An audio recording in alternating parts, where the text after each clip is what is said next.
molesta, Es, voy a grabar como para guardar sí, las sí, sí. memorias de... Adelante, Súper, adelante, no hay gracias. problema. No hay problema. Sí me gustaría como en algún momento que al menos oír a cada uno para, para verlos o que los conozca o saber quiénes son. Pero bueno, si quieres al final o en otro momento para no sé cuánto tiempo disponemos. Súper. ¿Cuánto tiempo disponemos, William? Más o menos, como para ver si... Eh, estamos reservados hasta las 11, o sea, una horita Ok, ok. Bueno, entonces voy a hacer la por presentación. teléfono. Si te Dale. parece, hago la presentación. Voy a tratar de hacerla como lo más,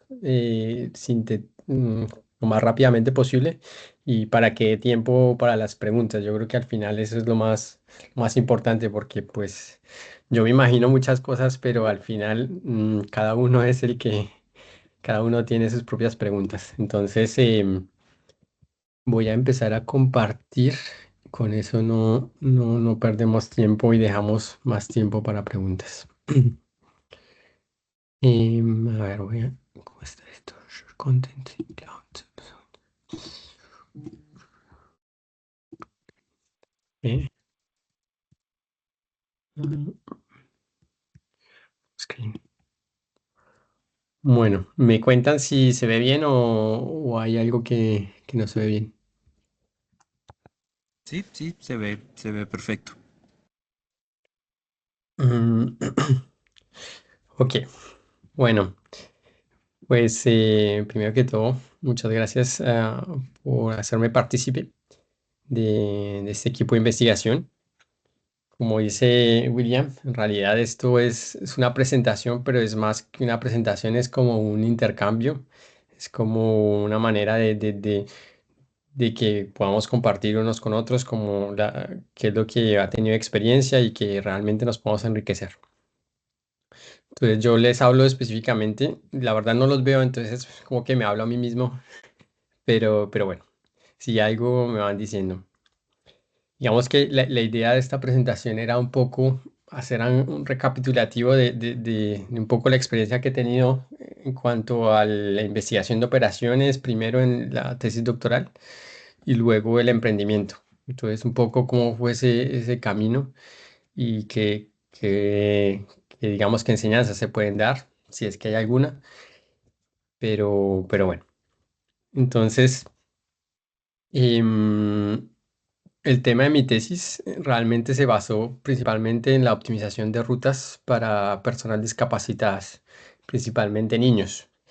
¿Por qué niños? Porque realmente lo que pasa aquí en Francia es que digamos, el gobierno, a través de empresas de transporte o a través de instituciones especializadas, pues asegura el transporte de niños entre sus casas y las escuelas especializadas.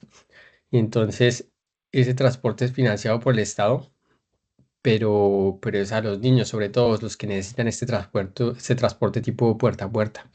Cuando son más mayores, normalmente la mayoría se vuelven como autónomos y ya usan el transporte público. Entonces, realmente es más para esta población. Entonces, yo quería presentar en cuatro partes esta presentación. Incluso hay una quinta que es más como un anexo en la que primero explico cuál es el problema en el que me enfoqué, que lo llamo el problema que nadie optimizaba. Luego, la tesis como laboratorio de ideas es cómo los papers y cómo la vida en el laboratorio puede ser un laboratorio para responder a esta problemática del transporte. Y en tercer lugar es el paso de investigador a fundador, ¿no? Entonces es más como uno se da ese paso y qué es lo que hay o cuál fue el paso, cuál fueron las etapas en mi caso, que supongo que cada persona tendrá un modo distinto de actuar. Y bueno, por último hablo un poquito bueno, un slide de Colombia, porque bueno, soy colombiano. eh, bueno, entonces la primera parte es como el problema que nadie optimizaba. Y es un problema que en Francia es enorme, porque es un problema que cuesta 500 millones de euros al año y es un problema que está teniendo un crecimiento. El transporte de los niños crece de manera abrupta, es 8% de crecimiento anual desde el 2012. Y para las instituciones o como las escuelas especializadas que manejan un presupuesto, es el segundo gasto más importante después del personal. Entonces hagan de cuenta que el gobierno les da dinero y ellos, la mayor parte es para el personal y para el transporte y ya lo que quede es como, mejor dicho, ya marginal. Entonces es como que es algo que realmente impacta tanto las finanzas del Estado como la vida de los niños, porque claro, el presupuesto no crece a esta tasa. Ojalá creciera a 8%, pero el presupuesto no crece. Entonces lo que pasa es que pues los niños cada vez hacen rutas más largas. Entonces al comienzo eran media hora, luego 40 minutos, luego una hora, hora y media, 2 horas porque, claro, no tienen tanto dinero. Y estamos hablando de un mercado de muchos, muchos, muchos establecimientos. Por ejemplo, en la región donde yo hice como mi estudio inicial, eran más de 160 centros, que era como, hagan de cuenta, como si fuera una ciudad como Cali. 150 centros con más de 2.000 niños que se transportan al día, 250 vehículos, una región y era un transportista, no era el único el que yo estudié. O sea, existen en esa región, habría mucho más que esto. El problema, pues era el problema del transporte, pero un problema de transporte muy particular, porque es un transporte que es transporte puerta a puerta, pero en el que cada niño es una historia. Y cada niño es una historia porque cada niño tiene una especialidad distinta, cada niño tiene aquí lo que se llama un proyecto de vida. En el proyecto de vida, cada niño dice, no, usted necesita ir el lunes a especialista, al ortofonista, el martes a las terapias de tal cosa, el miércoles a tal sitio. Y entonces es un transporte que es como muy personalizado y al mismo tiempo el niño en sí, pues resulta que hay niños que no pueden compartir el vehículo con otros niños porque no son compatibles. Hay niños que también necesitan una cierta regularidad y estamos hablando de una regularidad, no un confort, sino una realmente una obligación. Por ejemplo, un niño autista, si le cambia a uno el chofer del lunes al martes, el niño no se monta al vehículo. O sea, se hace una crisis. O si al niño le empieza a cambiar la ruta, le empiezan a cambiar los horarios, el niño hace un retroceso. Entonces es como que el transporte sí tiene un impacto en el día del niño y al mismo tiempo, pues organizar todo eso es una locura, porque imagínense 2.000 niños o 200 niños cada uno con restricciones particulares y al mismo tiempo cómo organiza uno ese transporte, que es un transporte en el ámbito científico se llama Dial-a-Ride, que es como un tipo de Pick-up and Delivery Problem que tiene restricciones de tiempo de transporte máximo. Entonces además de las ventanas de tiempo, las ventanas de tiempo en este caso son la hora de llegar al colegio y a veces el niño que sus padres trabajan temprano, pues toca recogerlos antes de cierta hora. Y además eso, no pueden pasar más de 30 minutos, 45 minutos o una hora y media eh, que pueda afectar ese transporte. Entonces, la otra dificultad en Francia es que, claro, hay muchos centros especializados, pero al mismo tiempo no hay infinitos. Y entonces, en promedio, un niño puede hacer 48 kilómetros de transporte, es la distancia a su centro de establecimiento. La mediana es 30, pero en realidad hay niños que hacen, y no son pocos, 120 kilómetros o 100 kilómetros o digámoslo así, o sea, eso ocurre en todos los centros. Allá está el niño que habita, que vive a más de 80 kilómetros. Entonces, lo que nos dimos cuenta en primera instancia es que este problema, pues, es un problema que es más rico del que uno encuentra en cualquier benchmark académico. Y entonces lo que les hablaba, restricciones especiales, restricciones de temporalidad, de regularidad con conductores, regularidad de horarios, vehículos reconfigurables, son vehículos que además de manejar disposiciones de sillas normales, también tiene que tener disposiciones para sillas de ruedas. Y además esos vehículos, a veces uno puede levantar una sillita normal y le cabe otra silla de ruedas. Entonces, su capacidad es dinámica. Y además tenemos en cuenta que no van a un solo centro, sino a varios centros, un mismo niño, y entonces hablamos de un tema, eso, un tipo dial a ride, en los que también a veces nos encontramos los problemas de clustering cuando los problemas son muy grandes. Entonces, digamos, sería el...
Uy, no sé qué pasó. ¿Me escuchan?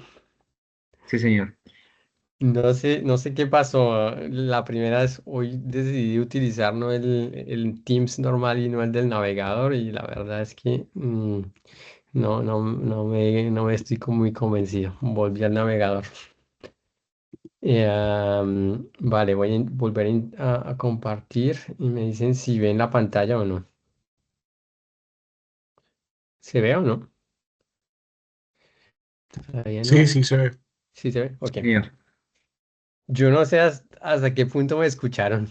¿Esto me escucharon o no? Sí, señor. ¿Sí? ¿Puedo seguir? Sí, señor. Sí, sí, sí. Vale, listo. Dígale, volumen. Parte Te 2. escuchamos hasta donde lo de las sillas, que los autobuses tenían 2 o 3 sillas de ruedas máximo y ya se volvía dinámico. Sí, Hasta era ahí. dinámico porque una silla de ruedas a veces eran de estas sillas que se suben y se bajan. Entonces, o uno puede tener un espacio para una silla de ruedas, o si levanta la silla, digamos, normal, si la baja, pues puede tener un espacio para una silla normal. Entonces, la capacidad del vehículo es dinámica. Y lo último es que también encontramos problemas de clustering cuando los problemas de DARP son muy grandes. No era más. Entonces el acto uno es el problema el problema real que existe en el médico social aquí en Francia. Em, entonces, bueno, digamos que lo que pasaba era que básicamente cada restricción, cada problemática, pues era, pues en el laboratorio uno lo veía un poco como un paper, ¿no? Entonces, no, que los vehículos, eso es un paper, ¿no? Que el clustering es otro paper, ¿no? Que la regularidad de los niños con respecto a la semana es otro paper. Y entonces, eh, es, es interesante, hay que hacerlo, pero en esta aventura es el punto de partida. Entonces es como que uno en la tesis se dice, ese es el objetivo final, aquí es el punto de partida. Pero bueno, al mismo tiempo una empresa no se termina tampoco.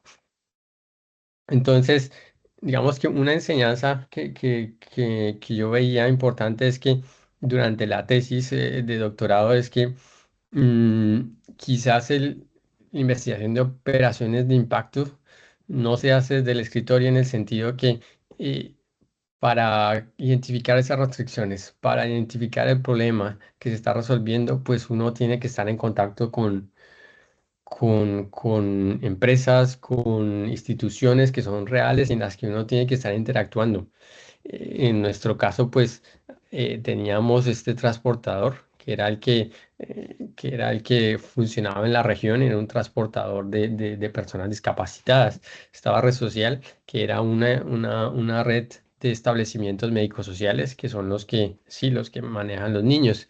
Entonces, todo esto era como el fruto de interacciones.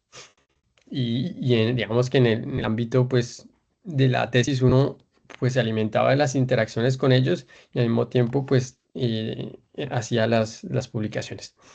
Entonces este proyecto era uno un proyecto que se llamaba Numeric Optimización por una optimización adapte, es el proyecto, digamos así, de investigación. Y entonces esa es la primera etapa. Entonces luego, ¿en qué momento un problema académico se convierte en una startup? Pues en el momento que uno dice, "Uf, ya encontré un problema que existe en la realidad y el problema lo vimos". O sea, cuando yo hablaba de las instituciones y los transportistas, es que ellos nos decían, no, yo organizo el transporte a la mano y nos explicaban cómo lo hacían, o en Excel o con Google Maps. Y claro, obviamente era lo que era, ¿no? Y lo mismo las instituciones también. Entonces uno se daba cuenta que había una necesidad, tanto una presión de costo como una necesidad de aportar una solución. Y uno dice, bueno, ¿y por qué no hay softwares no hay softwares que hagan eso? Y uno se da cuenta que que este sector, que es el médico social, pues es un sector social, y en el sector social muchas veces las empresas privadas no van porque pues no hay mucho dinero. Es como cuando uno va no sé, al sector de educación. Ahí no hay tanto dinero como en el sector privado. Pero pues sí había un problema, una problemática de investigación interesante, sí había una necesidad de un software, sí había una necesidad de optimizar los recursos económicos para el transporte. Y entonces es ahí, en ese momento, cuando uno decimos, listo, hay una necesidad. mm, este proyecto es un MVP del cual podemos seguir para crear una empresa. Y entonces participamos a algún premio que se llama, aquí un premio que se llama iPhD, que era innovación de doctores, pues fue recompensado. Y eso también es como aunque sea simbólico, eso también es una gratificación que impulsa a seguir cada paso, ¿no? Y entonces, digamos que en general es el paso entre el rigor científico a una velocidad para responder una problemática más cercana a la del terreno, o el paso de una publicación a un producto. Son etapas que uno tiene que en un momento dado hacer. Em, y bueno, digámoslo así, que cuando uno crea una empresa siempre le preguntan, ¿y cuál es la barrera de entrada? Y entonces cuando uno hace una empresa que es más deep tech, que es como lo que estamos haciendo con investigación de operaciones, es cuando hay como algo de fondo que es de investigación o algoritmia. Pues entonces uno se da cuenta que sí, el algoritmo es una barrera de entrada, pero al mismo tiempo es todo el conocimiento que uno acumula en la tesis que le permite luego desarrollar más cosas. Es como ese bagaje. Y en ese camino, pues nos empezamos a meter en muchas cosas. Entonces está el premio IPHD, está aquí se llama una Boost French Tech, que es como no sé, como hay un mecanismo aquí de Francia que permite a las startups que están empezando, pues para apoyarlas con algún incentivo económico, aunque no sea muy grande, pero siempre al comienzo todo es muy grande. Y también en 2020 se creó la empresa. Luego fueron concursos. Todos estos concursos son concursos que ha ido creando el Estado. Eh, digamos que la ventaja es aquí que hemos tenido un ecosistema bastante dinámico en el que siempre, no sé, hay un concurso no, este de estructuras 3.0 buscaban proyectos que estaban enfocados en transporte y salud. Y entonces dijimos, bueno, nuestro proyecto entra, y entonces nos premiaron. También en talentos de salud también. Entonces, cada uno de estos, digamos, son como hitos que permiten a uno como, uno no llega hasta el final, sino son pequeñas escalones que al final a uno lo van entre motivando y lo van acompañando para ir construyendo la empresa. Hoy Optiago es esto, en personas, porque bueno, somos un equipo sobre todo de personas, del cual ustedes ven que está sentado en la silla a mano izquierda es mi cofundador, él también es colombiano, él también hizo una tesis en investigación de operaciones, aunque él fue en otro, también fue en el sector médico social, pero fue en otro campo más de industrial. Y el resto de personas, acá también hay otro doctor que hace parte de la empresa que también hizo una tesis en estas mismas problemáticas del transporte y el resto pues es un equipo que es de tech, de comercial, de producto, de Customer Success Management, etcétera.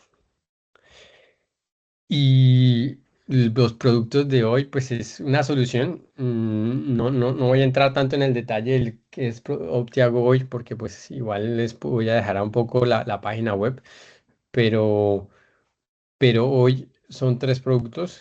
Un producto que es de planificación, que es el principal de optimización para los transportistas o para los establecimientos que organizan sus propios transportes, pero a la vez, además de eso, es una herramienta de seguimiento y de gestión en tiempo real, en el que hay un conductor que recoge los niños con una aplicación móvil y también una familia que conoce si, en qué momento su niño fue recogido o en qué momento fue llevado con una aplicación tipo Uber.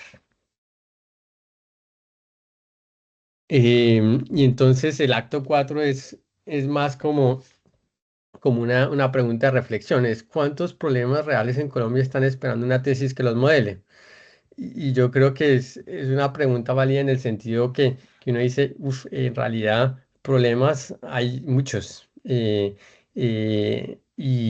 una tesis es, como les decía, es el momento propicio en el que uno puede dedicarle el tiempo para profundizar el problema y tener, y no solo darle, no necesariamente dar una solución concreta, sino tener como las herramientas necesarias para decir en algún momento, uy, doy ese paso, no lo doy a crear una empresa. Y, y bueno, también es importante el ecosistema, el emprendimiento. Difícil una persona que esté sola, que no esté conectada a un ecosistema, muy difícil. Y luego la investigación de operaciones es que es una super herramienta. O sea, los que no tienen investigación de operaciones muchas veces la tienen difícil porque pues no saben cómo se resuelven los problemas de optimización y todo se puede optimizar y todo necesita optimizarse. O sea, el que diga que no hay que optimizar alguna cosa es porque tiene mucho dinero y su objetivo su objetivo es gastarlo.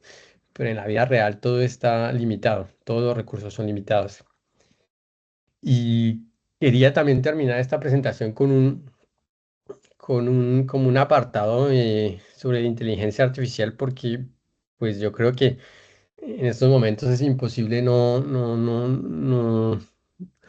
tenerla en cuenta y es que en realidad a diferencia de cuando yo empecé, en estos momentos la inteligencia artificial cambia mucho las reglas del emprendimiento, incluso de la investigación y de la educación de todo, ¿no? Sin embargo, pues no reemplaza el conocimiento del dominio. Entonces, digamos, así en este resumen es como que si la inteligencia artificial transforma la exploración masiva de variantes, de problemas, el prototipado acelerado es una superventaja, la comunicación, la formalización, pero digámoslo así, lo que no reemplaza es el conocimiento del problema real, es como yo me voy y me enfrento a la realidad y hablo con las personas y paso horas y horas al lado viendo, analizando qué está pasando. Eso, pues la inteligencia no lo reemplaza, eso es lo que, digamos, es el valor agregado. Y también, pues en las restricciones, la validación del terreno y la barrera IPTEC. Es como investigadores de operaciones, ¿qué es lo que proponemos?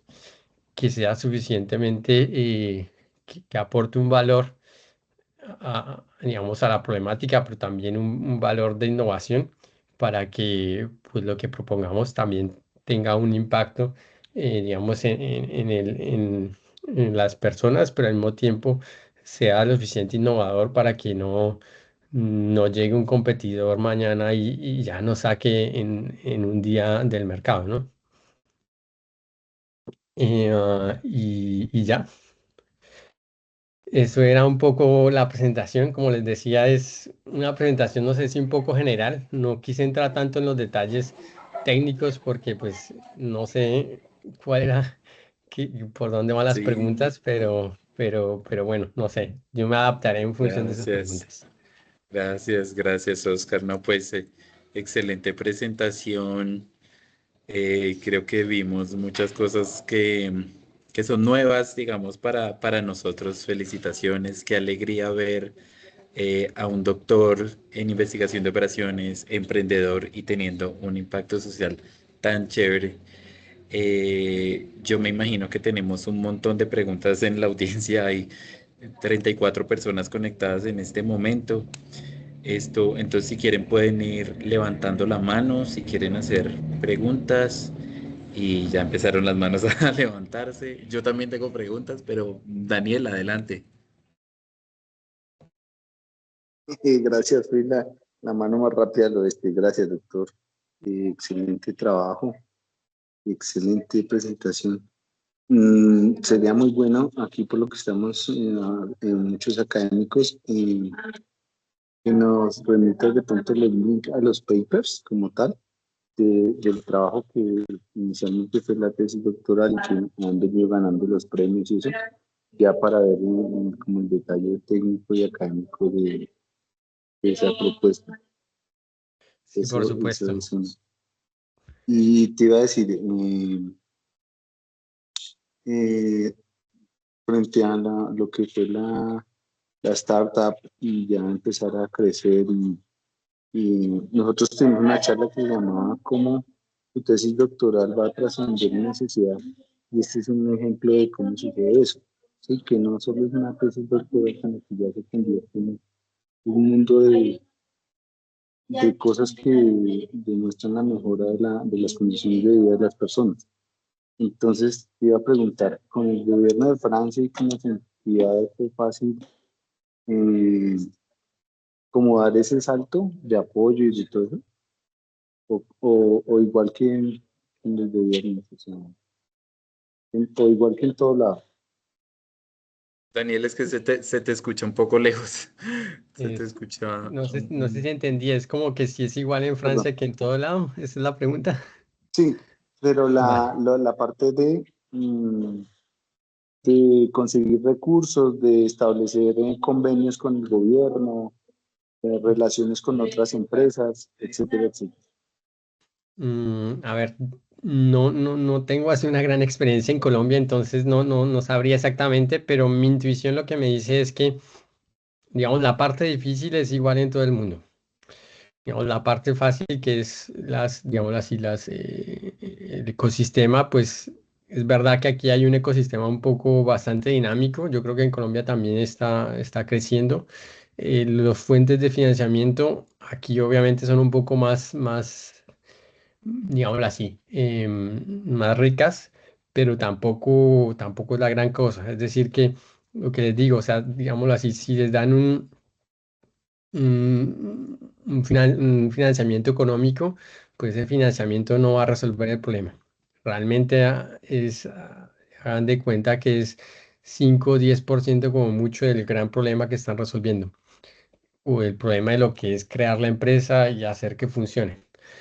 Em, Si ese 10% ayuda, genial, pero el 90%, la parte dura es realmente entrar a encontrar un problema que exista, estar convencidos de que pueden aportar una solución y que la solución realmente responda a ese problema. Y luego, pues, si esa solución responde a ese problema, pues digamos que se pasa con un producto, por ejemplo, pues se pasa a una fase en la que ya es mi primer cliente y mi primer cliente está convencido y está satisfecho y ese cliente me lleva a un segundo y a un tercero y a un cuarto y esa digamos, esa cadena de validación del producto, pues es igual en Colombia o en Francia, que es la más difícil, es hasta que uno encuentre cuál es el producto que responde a qué problemática y en qué mercado.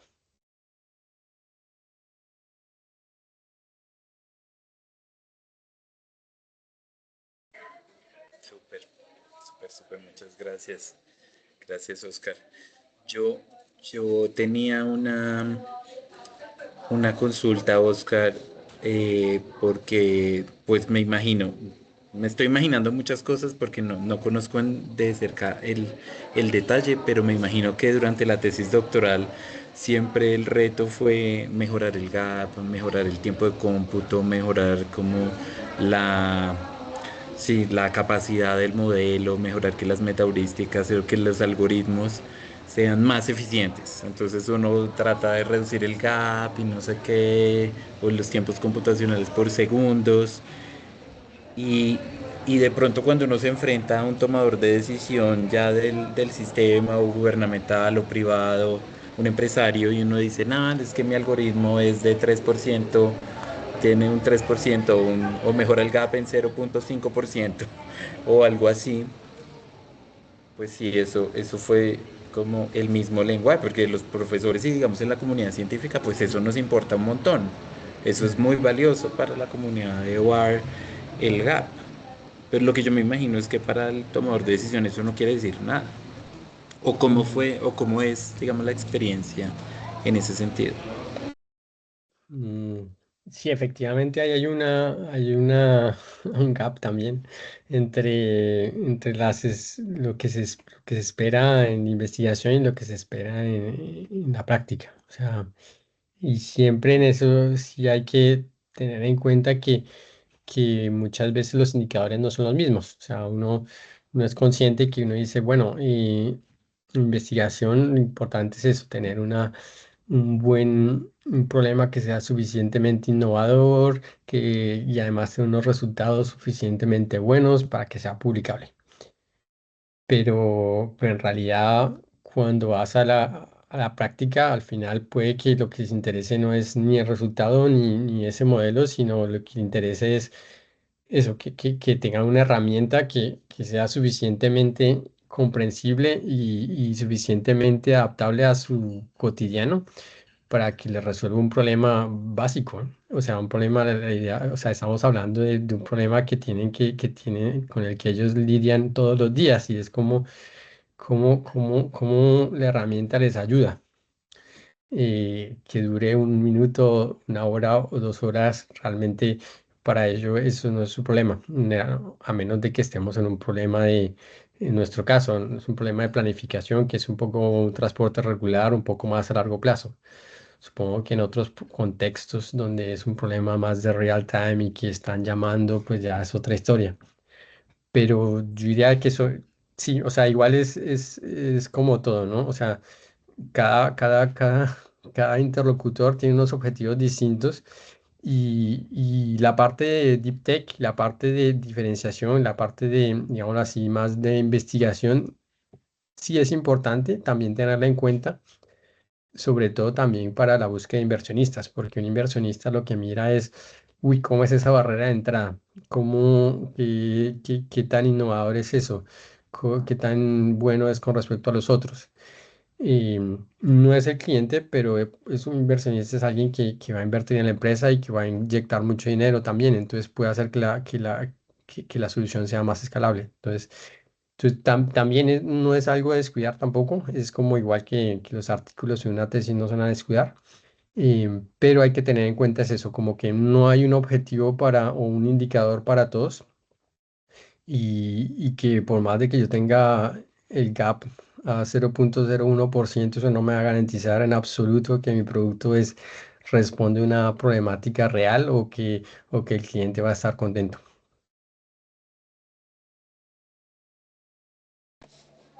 Pues, Giovanni Morantes tiene también una pregunta.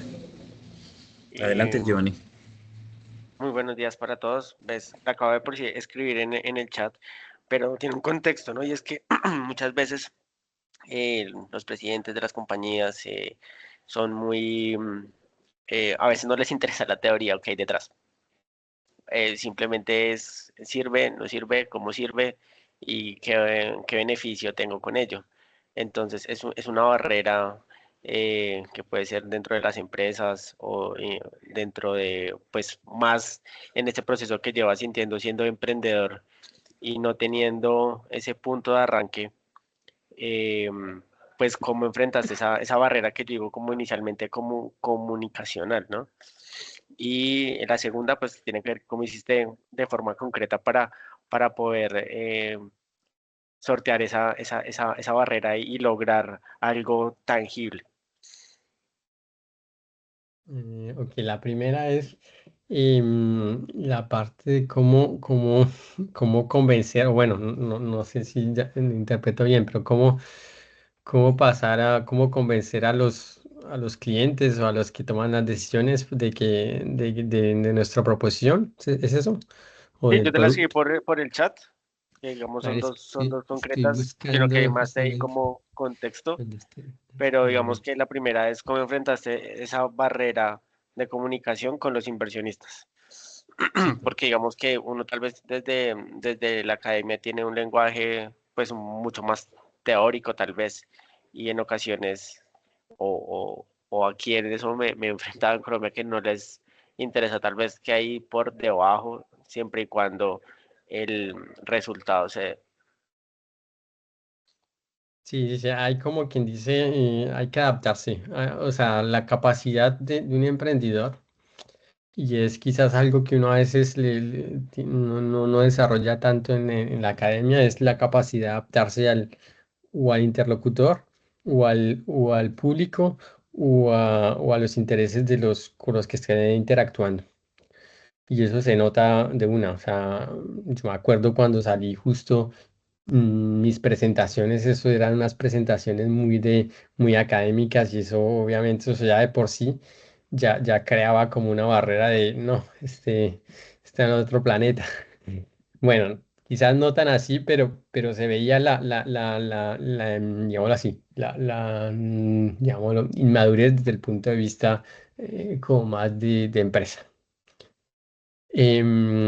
Y lo mismo, lo que uno hablaba, cómo respondía a lo que iban diciendo, pues claro, uno respondía un poco desde un punto de vista muy técnico, muy investigación, y a ellos no les interesa eso. O sea, les interesa es qué es lo que genera valor, cómo eso realmente puede ser como dar un impacto, y cuánto es ese impacto, mírame ese impacto en impacto financiero. Realmente, y ahí está un poco. O sea, yo creo que el secreto también es cómo uno se vuelve suficientemente flexible y suficientemente ágil para evolucionar tanto en el de cómo presentar su idea según el interlocutor. Por lo que decía, porque no es lo mismo presentarlo a un inversionista que a un cliente. No es lo mismo presentarlo en una presentación, incluso uno puede hacer un seminario de innovación, no necesariamente investigación, sino las startups, porque pues tienen objetivos distintos, y cada uno pues está buscando es en unos casos hacer un networking, en otros casos buscar inversionistas, en otros casos lo que le interesa es validar si su propuesta realmente responde a una problemática o no, o si le interesa validar si realmente la persona está interesada o no. Entonces, ese es un skill que se gana con la experiencia, y digámoslo así, no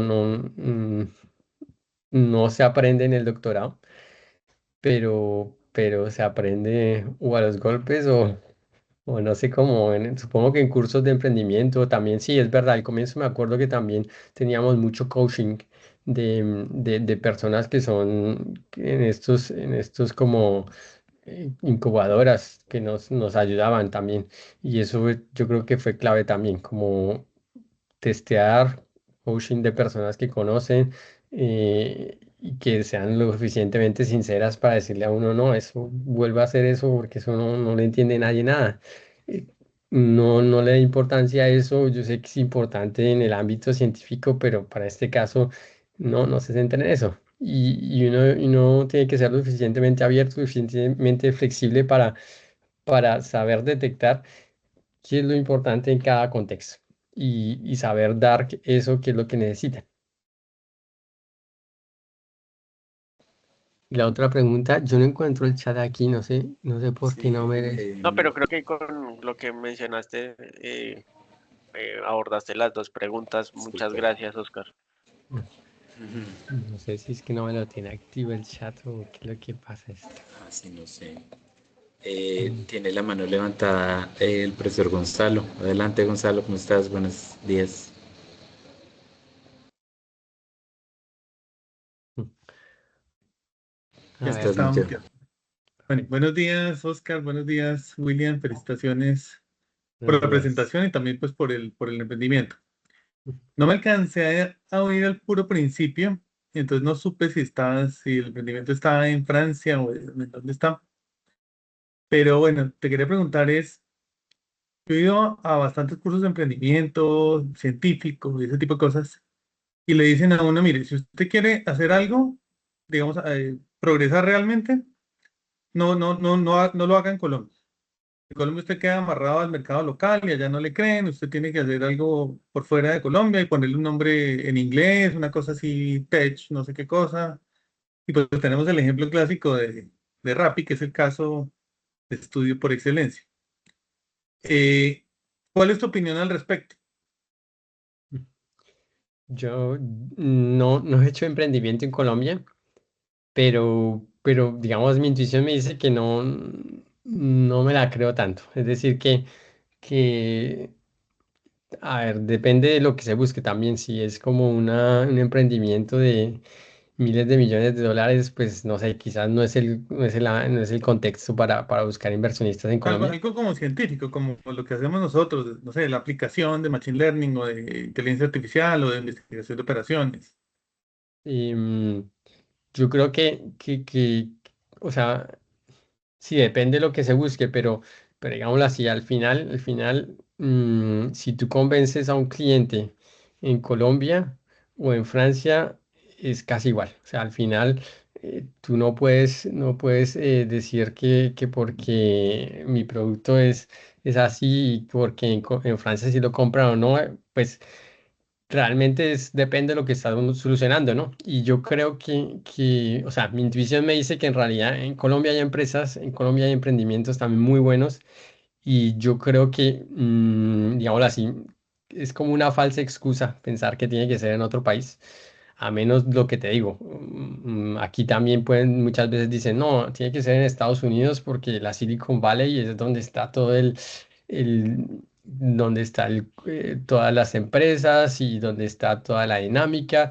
Y es verdad, pero pues no todas las empresas se hacen en Silicon Valley. No todas las empresas están destinadas para gente tech de Silicon Valley o para Estados Unidos. Y nosotros somos un caso, o sea, nosotros estamos en un sector, es una empresa tech, deep tech, pero es un sector social, es un sector de personas discapacitadas, es un sector donde nadie va. Simplemente es eso, al final es donde hay un problema, donde nadie vaya y es un océano azul y si tú tienes una buena solución que responde, pues ya está.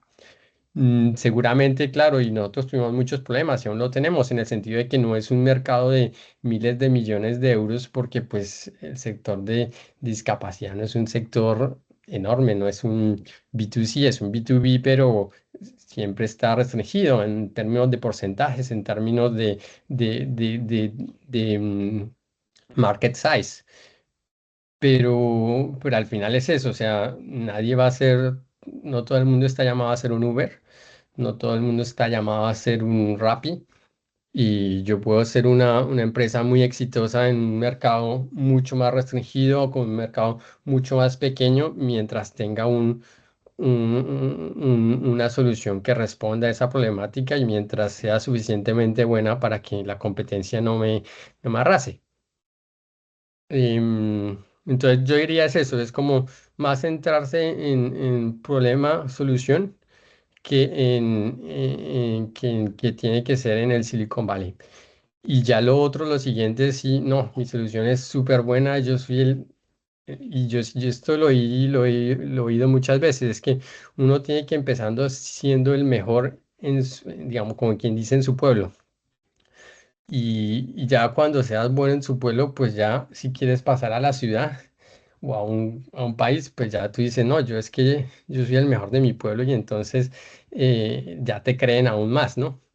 Entonces es como ser el mejor en tu contexto, en tu producto, en tu mercado, aunque sea pequeñito, y ya el salto a una cosa más grande es mucho más fácil. Y ya si en un momento dado esa cosa se puede replicar en otros países, porque ya se mostró que en mi pueblo, en mi ciudad, eso funciona súper bien, pues realmente, y si uno es capaz de convencer a inversionistas de que ese problema no solo existe en Colombia, sino en otros países, pues ya el salto a Estados Unidos o a otros países para conseguir un financiamiento para una inversión un poco más grande, pues se puede dar, no es ningún problema, pero yo creo que no hay que saltar etapas y nadie empieza grande desde el comienzo.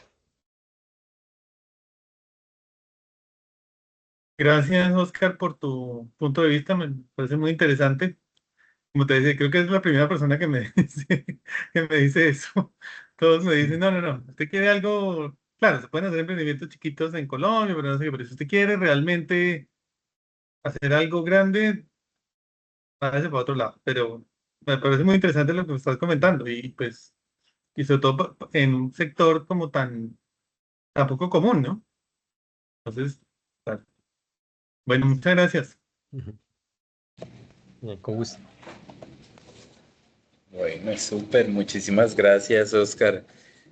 Yo espero que hayas inspirado a muchos estudiantes, profesores y, bueno, también invitados a este evento.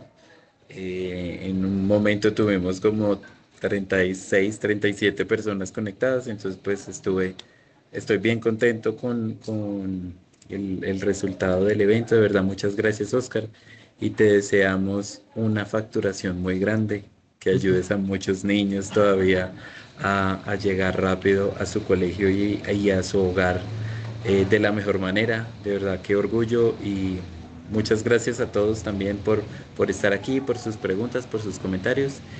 Y bueno, nos volvemos a reunir en un mes. Entonces, para Perfecto. todos un feliz viernes. Gracias, Oscar. A ti, William, y como les decía, igual yo les comparto la presentación y los que Súper. me pidieron los papers se los puedo, o sea, te los envío a ti, William, y no sé cómo se los haces llegar a Sí, sí, otros. sí. Eh, Me pueden solicitar sí, la sí, información y yo se las voy transmitiendo. vale. Bueno, muchas gracias a todos y Súper, igual gracias. si me quieren escribir o alguna cosa de manera personalizada, la verdad que yo estoy muy abierto a hablar, incluso también yo en algún momento hablaba con Julián que nosotros en nuestra empresa la dificultad es que no tenemos tanto tiempo para hacer investigación, pero problemas tenemos así, problemas y datos tenemos también, pero no nos da el tiempo y las manos para hacer todo. Entonces, también si alguien quiere hacer investigación, nosotros podemos darles problemas. Sí, eso es lo que nos gusta hacer y tenemos muchos estudiantes de doctorado que pueden hacer estancias de investigación en tu empresa y hacer una cooperación. Súper, qué bien, qué bien, qué bien. Bueno, nada, eh, gracias. Entonces estamos en contacto y feliz viernes para todos. Feliz viernes para todos, que estén muy bien. Gracias. Hasta Chao, luego. chao. Buen día, hasta luego. Buen día. Hasta luego, gracias. Chao. Chao. Que estén muy bien. Sí, hasta luego, gracias.